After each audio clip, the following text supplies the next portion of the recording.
Hey, what's up? Keith Krance here. And in this training series, I'm going to take you through how to properly set up a Facebook ad campaign.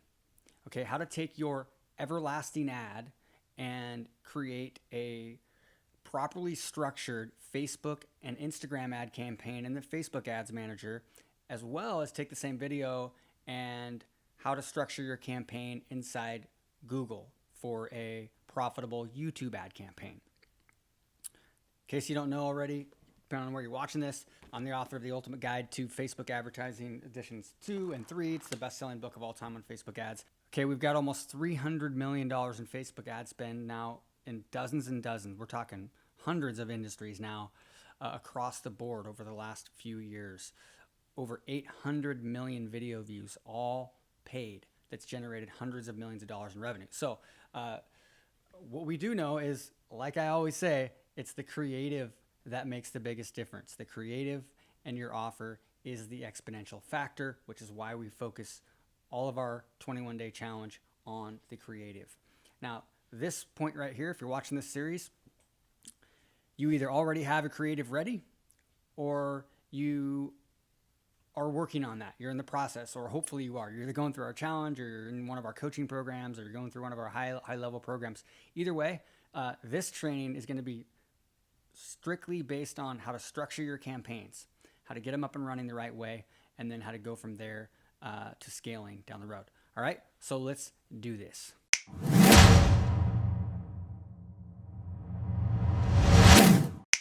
This is really important to understand. You have to realize that there's so many different ways to do this stuff.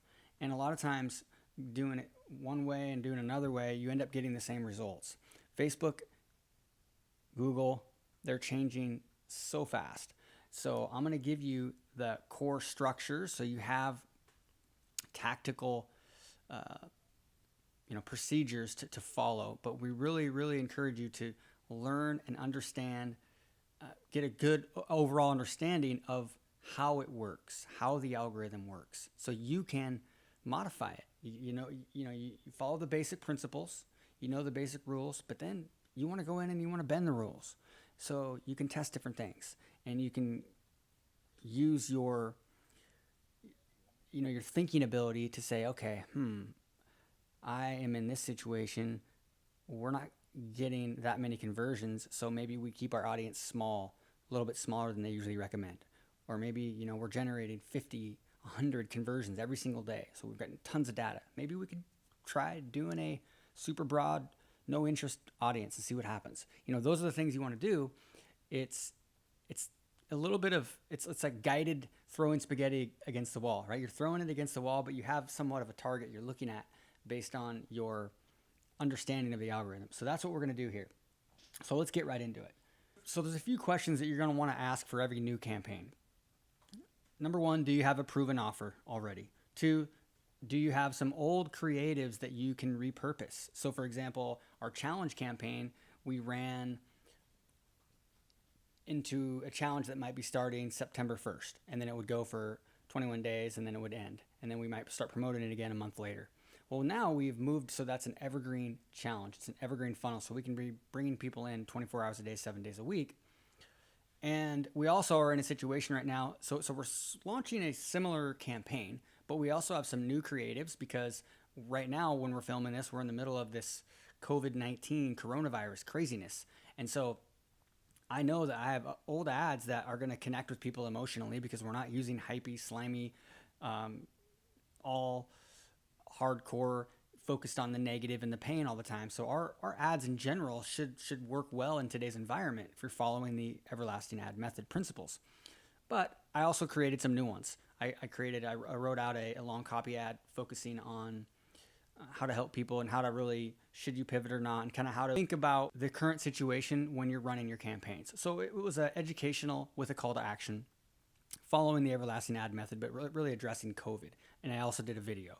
And so I can repurpose a video, a 2-minute video that we did 6 months ago before COVID, and use ad creative now and pair those up together. I might take an old creative that has nothing to do with it, but it worked well, and see if that can work again.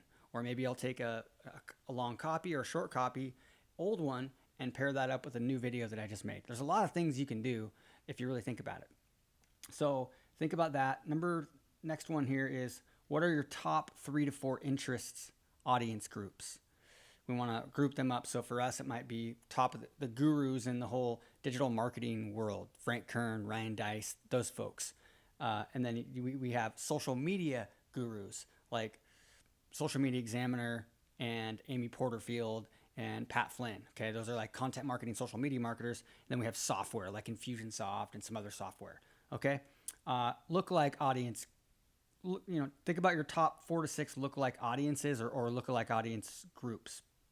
Customers, and I go through those in some other trainings, of course, but we're just really, we want to launch with our first core group of interests and audiences and then see how they do. And then we can start to experiment with lumping more of them together. So we're going to think about maybe it's customers, maybe it's lifetime value customers, maybe we have a lot of website traffic, but we don't have any video views yet. Maybe we have a lot of video views, but we don't have hardly any website traffic. So maybe we'll start with, and we don't have very many customers, but we have some subscribers. So maybe we'll start with, a subscribers lookalike, all website visitors lookalike, and a lookalike based off of our fans. And that's it. And that's okay. As we build up more data, we generate more customers, we get more video views, we have more seed audiences, seed custom audiences that we can create lookalike audiences around. So just think about those. Okay. Now, Facebook ad targeting. Let's see here. These are basically the way you can target people on Facebook. So you've got demographic targeting, and you can overlay this with all of your other targeting. Demographic targeting is age, gender, location. So if I decide I want to pretty much target, say, 26-year-olds and up, then male and females together, and maybe in the top 18 countries. Boom. I can overlay that with all of my other targeting, interest targeting, and custom audience and lookalike audience targeting. And that's what we're going to typically do. Same thing with Google. Warm audiences. We have warm custom audiences. Okay, those are our video views, website custom audiences, people that follow our website, our customers, all those types of things. Okay, so with custom audiences, we have our own data, where we can upload subscribers and customers. And then we have Facebook's data, which is video views, website visitors, where their pixel is, app downloads, fans, those types of things. Most of our custom audiences are going to be Facebook's data, but sometimes we can upload our own, okay? And then we have lookalike audiences, which are taking our custom audience and turning that into a cold lookalike audience. Now, back on earlier trainings, I went through exactly what that is and how to create that. Okay, then we have our detailed targeting, which is interest-based. Frank Kern, for example, or Ryan Deiss, okay? And I'm going to get in the ads manager and show you how these work together. And then we have connection targeting, which is basically targeting your fans or targeting people who targeting people who have friends that also like your page. That's connection targeting. And then we have combination targeting. So you can combine any of these. These are all different sections in the ads manager, and you might target, let me show you what I mean on the ads manager here. So if I create a new ad set here, I'm in the ad set level. And essentially, these are my audience choices. So I could use a custom audience. For example, if I want to target video views, I can do that. That's going to be a warm audience. Anytime it says custom audience, that's going to be typically a warm audience, because that's going to be visitors or subscribers you're uploading. A lookalike audience is considered, I guess it's also within the custom audience section here. But as you see here, you got custom audience. And then you have, so for example, we've got a video we did 15 seconds, all 15-second video viewers of this 23-minute video. That's a custom audience, okay? These are all warm audiences. Lookalike audiences, basically where we say, hey, go out and find a cold audience of people that are similar to that seed audience. So 1% worldwide of all contacts. It's 24 million because we're taking a lot of different countries there. But remember, even if I do worldwide here, it's not going to target worldwide if I don't choose worldwide here. If I only choose, say, 18 countries or something like that. Okay? So you have this section here. Then you have your demographic data here. Say we want to target English. And what I do is I've got a list of countries. So instead of selecting all, what I'll do is browse. So I might go into countries here and I'll just go right to saved locations. And top 18 is kind of the countries that we typically will target here. And it's got most of the top kind of 18 English speaking countries. All right. And so now this is overlaid with this. Anything you choose in any of these sections is going to be overlaid. So if right now we've got 5.6 million is our potential reach. If I add in Tony Robbins, notice what happens here. The size, all you have to do is hover over it and it shows you how big that audience is worldwide. So 26 million there, you can see. So if I select that, look, that didn't even change. Why? That should have changed, right? Because I said this would overlap. Well, the reason why is because this checkbox right here is checked. So we always recommend unchecking the expand your audience. The audiences are so big, it's ridiculous. So just uncheck that. For some odd reason, Facebook has this automatically checked as the default now, and you don't want that to happen. So we're going to uncheck that. Notice now what happened. We got 2.2 million. So now we're targeting people that like Tony Robbins and are in this 1% lookalike. Okay, so this is 1% of people in these countries that look like our contacts. Okay, a group of contacts. Now,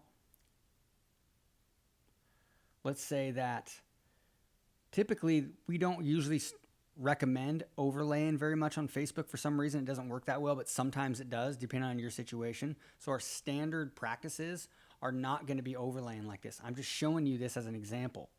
So this is a section. You see that little line there? That's a section. This is a section here, the demographic. This is another section. Anytime you have something from here in another one of these sections, it means it's overlaying. It means that that person that you're targeting is going to be in each one of those. So they need to be in that lookalike audience. They need to be in one of these countries, and they also need to like Tony Robbins. Okay, what we found is that, yeah, it sounds really awesome to do that, but if you get the audience too small, sometimes you don't give the algorithm of enough ammunition to really do its thing. Now in Google, a little bit different. On Google, because the targeting, the cold audience targeting, they're so broad in general, we're going to recommend doing this overlay stuff out of the gate when it comes to your cold audiences on YouTube, besides placement. But I'll get to that in the next training, okay? And then you have your connection targeting.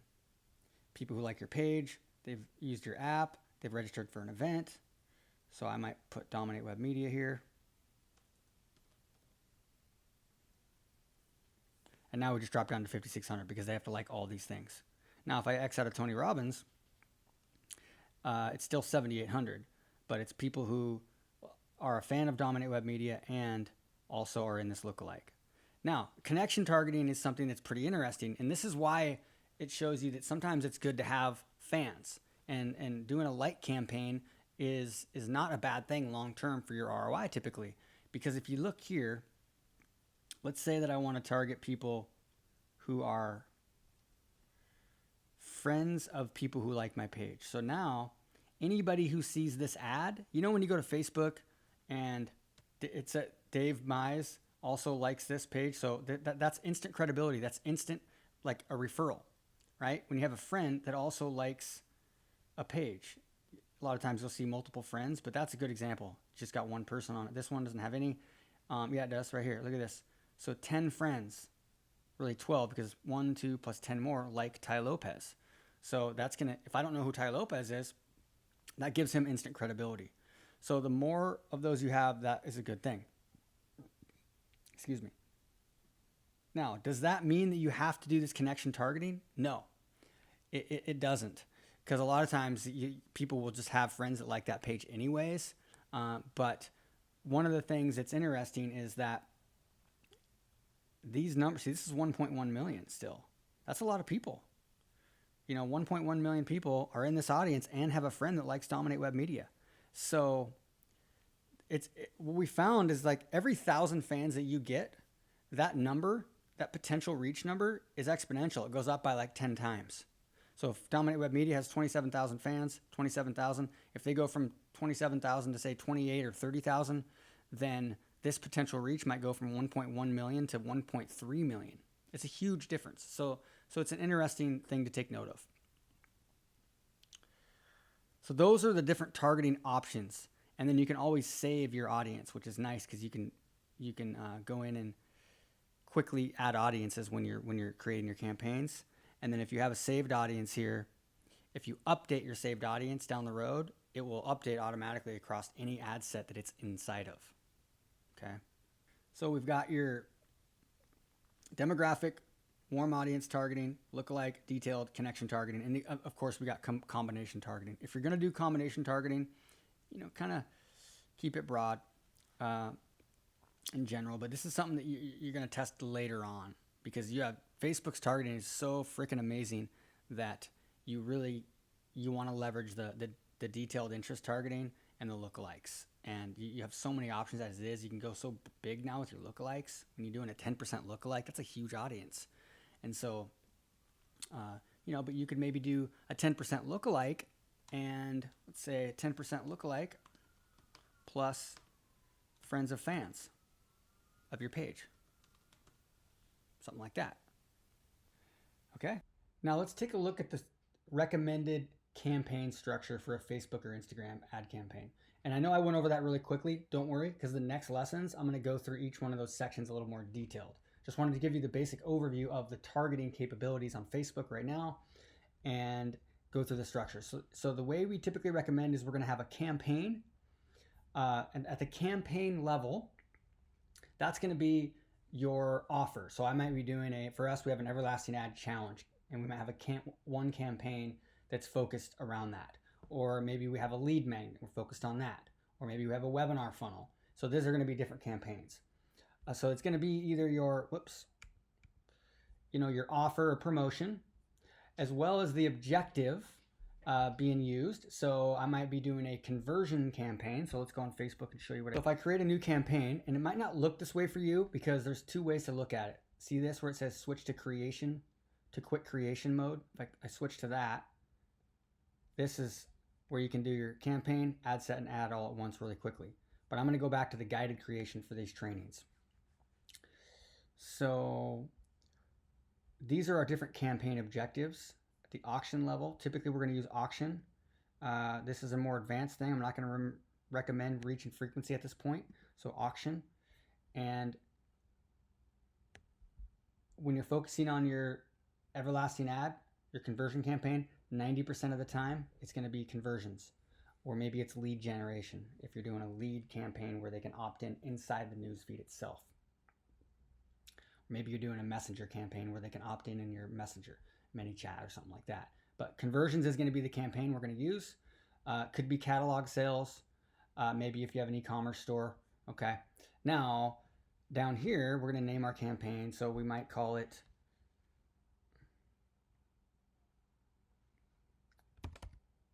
"21-Day Challenge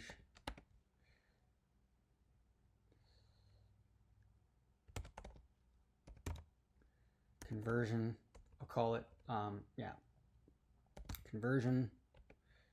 And then here where it says, we're not going to do A/B test. We're going to go ahead and just focus on the standard way to create the campaigns here. And Facebook really wants us to start using the campaign budget optimization. They're talking about making it so that's the only way that you can create campaigns. But it's okay. Like a lot of times we will start, like a campaign that we have running right now, we started it out as an ad set structured campaign, ad set optimization. What that means is, and we'll call that ABO sometimes, ad set budget optimization, or CBO, campaign budget optimization. And what that means is that if it's campaign budget, you just give it a budget for your whole campaign. So I have to go, my whole campaign, let's say it's at $100 a day. Facebook is going to divvy up how much they spend between this ad set, this ad set, this ad set, and this ad set. They might spend $30 on this one, $5 on this one, and $20 on this one, and $80 on that one the first day. And after they burn out, they might start hitting these other interests or other ad sets. If you want to have more control over those, then you're going to go to turn that off and you're going to be at ad set budget optimization. In that case, you're going to say, hey, I'll put $20 a day on this ad set, $20 a day here, $100 a day, $100 a day, like that. Okay? Here's an example. So this one here is at ad set budget optimization. Notice here, budget, these are all, they all have their own daily budgets. At this campaign budget optimization, and in the,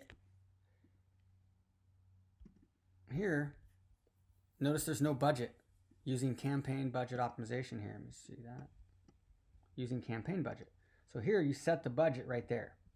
And this one here, what we're going to do on the more advanced optimization training is show you how we took the best ad sets, the best audiences from this campaign and the best ad creatives and lumped those together in this CBO campaign. This isn't set up that way right now. It's more just duplicate. This is just duplicated of this campaign, but it's being budgeted at the campaign level instead of the ad set level.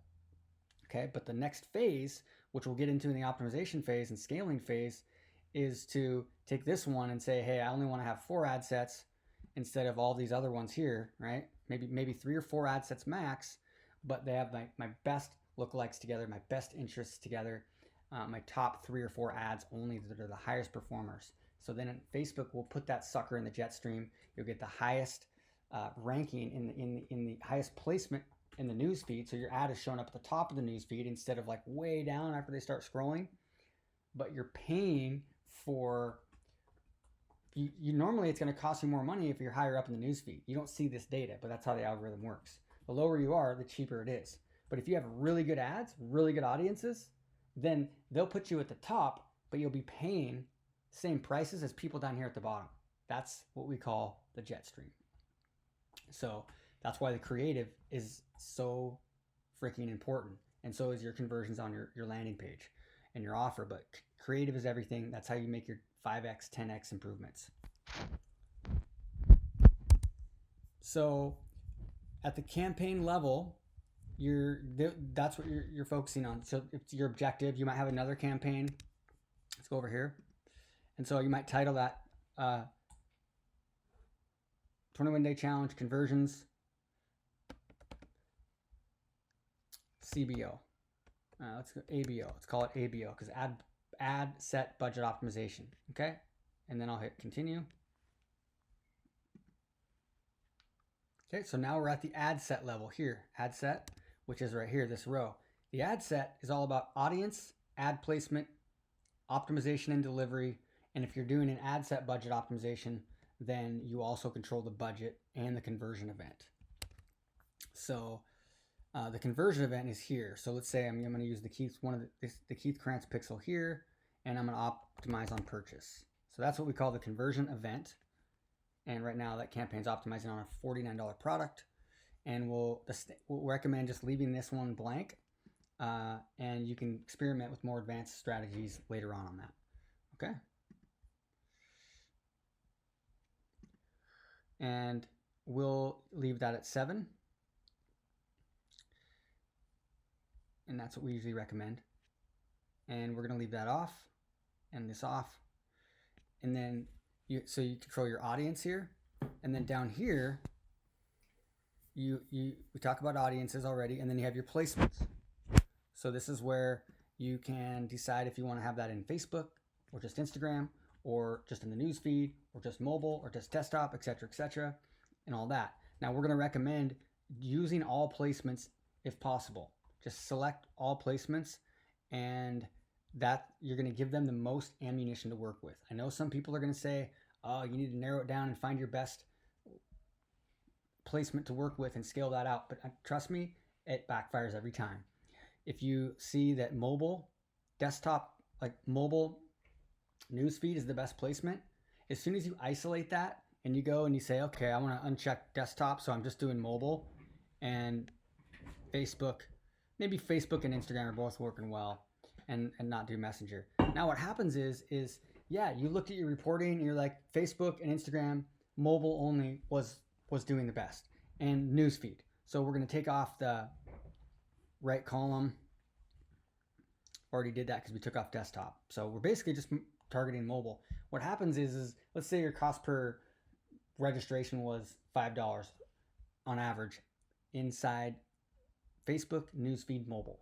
As soon as you take away those other placements and you only target Facebook newsfeed mobile, that $5 average is probably going to go up to 7 or 8, because now it doesn't have some of those other placements to fill in, because people are at different places during the day. Sometimes they're at a restaurant, sometimes we're not right now, but sometimes they're at work, sometimes they're in the car, sometimes they're a passenger, sometimes they're driving, sometimes they're at their desk, sometimes they're on the couch. So there are all these different places, there are all these different scenarios during the day, and there's different types of people. Facebook knows when they're at these different places throughout the day, and so they want more ammunition so they can spread those out. That's why if you try to tighten it down too much, sometimes it can actually backfire. So you want to remove anything that you know for sure your offer doesn't convert at all, and there's some issue, that your customers aren't there at all, or maybe your offer only works on desktop. That situation, it's okay.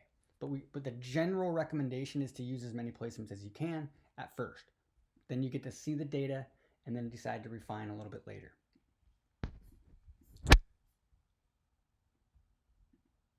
And then your budget and schedule here. But remember, if I was using campaign budget optimization here, if I had this on, then my daily budget's set there. So I'm not going to have that option down on the ad set level anymore. So it's gone now.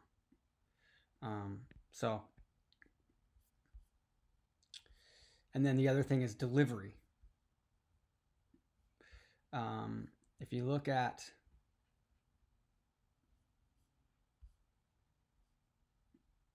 the campaign bid strategy, typically we're going to start here, highest value or lowest cost. There's more advanced strategies where we use bid cap and stuff. But either way, if you're using campaign budget optimization like this is going to be set at the campaign level.